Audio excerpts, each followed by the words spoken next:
Assalamualaikum warahmatullahi wabarakatuh. Kembali dengan channel Lanjut Sarana, berbagi manfaat untuk kita semua. Oke, kemarin kita sudah bahas ini kita akan membahas pemasangan dan rem. Tapi sebelum kita bahas usuk dan rem, ada yang kelupaan ya. Mungkin di sini perlu saya jelaskan mengenai kemiringan. Ini kemiringan ya, kemiringan atap. Ini kemiringan atap. Kenapa dibuat kemiringan seperti ini? Kenapa tidak landai begini atau tidak curam begini? Nah, ini ada perhitungannya. Jadi jenis atap berbeda, kemiringan juga berbeda.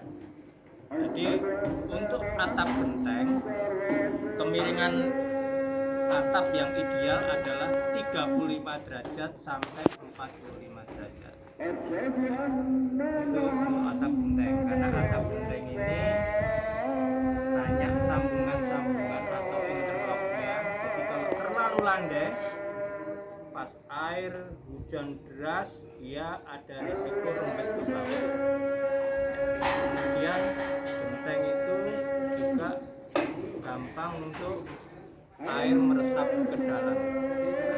Jadi pertimbangan itulah kenapa atap genteng itu lebih curam dibanding jenis atap lain.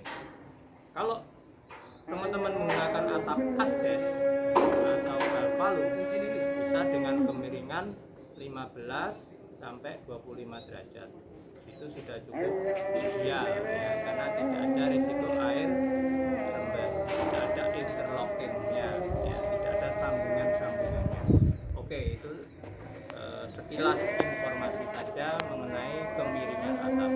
Nah, kita akan membahas usuk dan reng. Yang menjadi dasar pemasangan usuk dan reng itu adalah jenis atapnya apa, kemudian berat atapnya berapa ya. Untuk atap genting tanah liat itu mestinya berbeda beratnya dengan atap genting keramik atau atap genting beton. Nah, makanya sebelum kita menentukan cara pemasangan usuk dan remnya, kita tentukan dulu atapnya apa.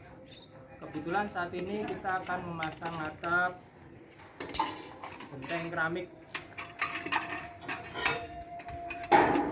ya, atap genteng keramik ya, seperti ini.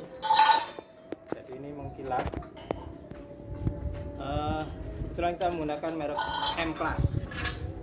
Kita tidak promosi ya, tapi kita hanya menunjukkan bagaimana prakteknya. Oke, ini M-Class.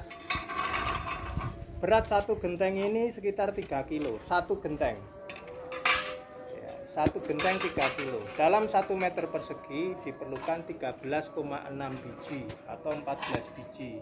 Jadi dalam 1 meter persegi berat genteng terpasang ini adalah 42 kilo.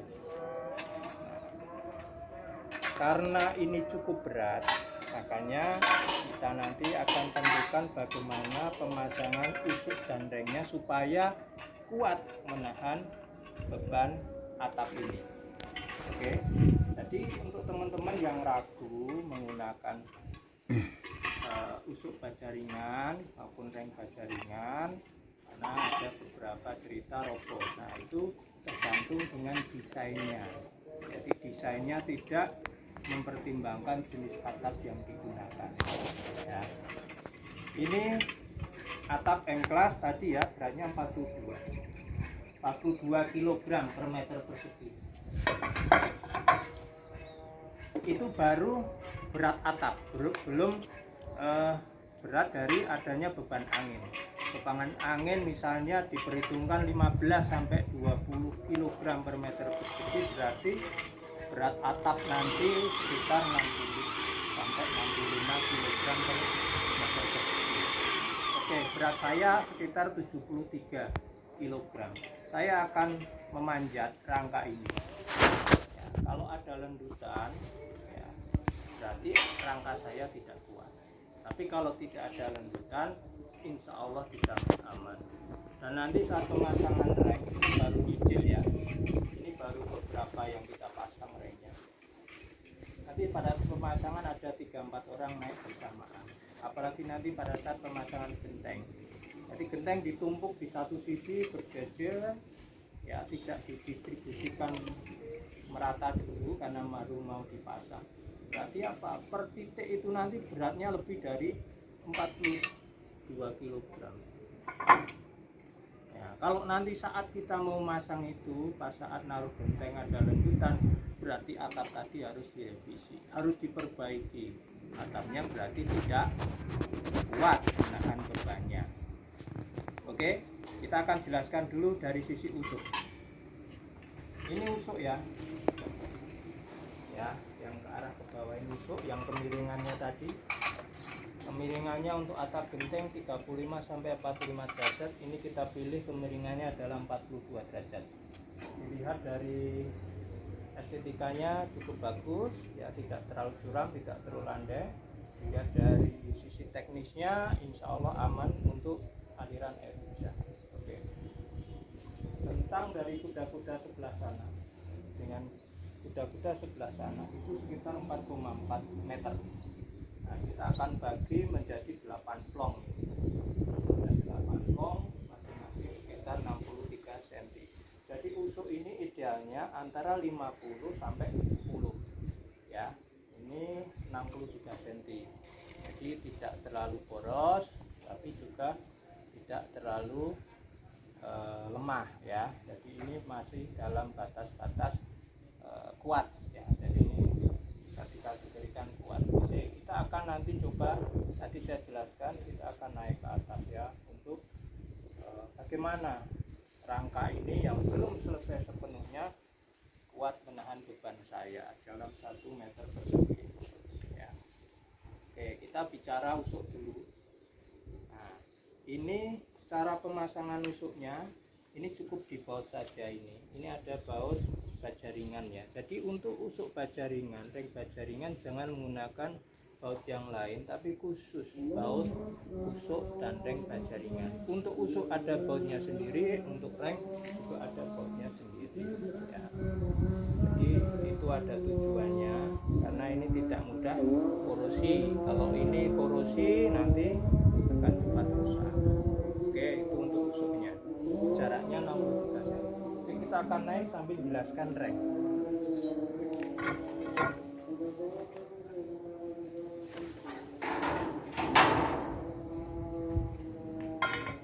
Sampai naik sana biar lihat profil.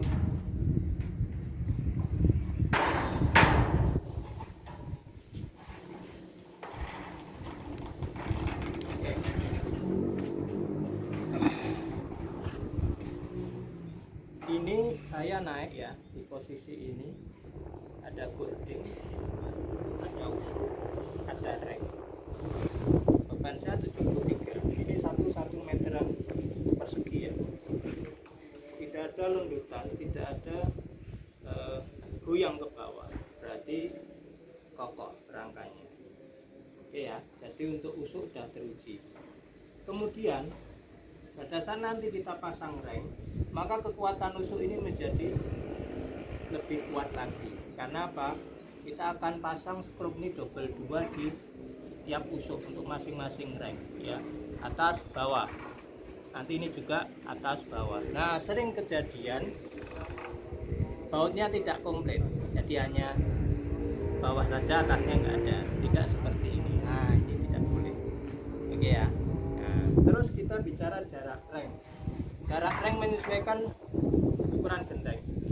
Untuk M class ini jarak rengnya adalah 27 cm. Nah, ini kita sudah amalkan. Oke. 27 cm. Ya. Kelihatan rapi, mudah pasangnya. Ya. Ini contoh saja. Ini 27 cm. Harus presisi karena di sini ada bentuk gelombangnya, interlockingnya yang nanti saat pemasangan ada kesulitan kalau ini tidak presisi jaraknya. Harus presisi, jaraknya 27 Satu lagi mengenai reng baja ringan, saya perlu jelaskan ya profilnya ya. Jadi profil yang bagian atas itu siku, profil yang bagian bawah miring. Jadi ini bentuknya muka atas dan muka bawah beda. Tujuannya muka atas adalah untuk tempat mengaitkan genteng ya. Ini seperti bisa dilihat di sini. Genteng ini kokoh, enggak gampang lepas ya, enggak gampang lepas. Nah, ini kokoh ya, enggak gampang lepas. Padahal ini atas belum dikerpus. Nah, nanti kalau atas dikunci, dikerpus, maka genteng akan terpasang dengan kuat. Oke. Nah, nanti saat pemasangan genteng, pemasangan kerpus, kita akan buatkan video lagi. Demikian tips dari saya, semoga bermanfaat. Selamat beraktivitas, jaga kesehatan selalu, semoga semua diberikan kesehatan. Terima kasih. Assalamualaikum warahmatullahi wabarakatuh.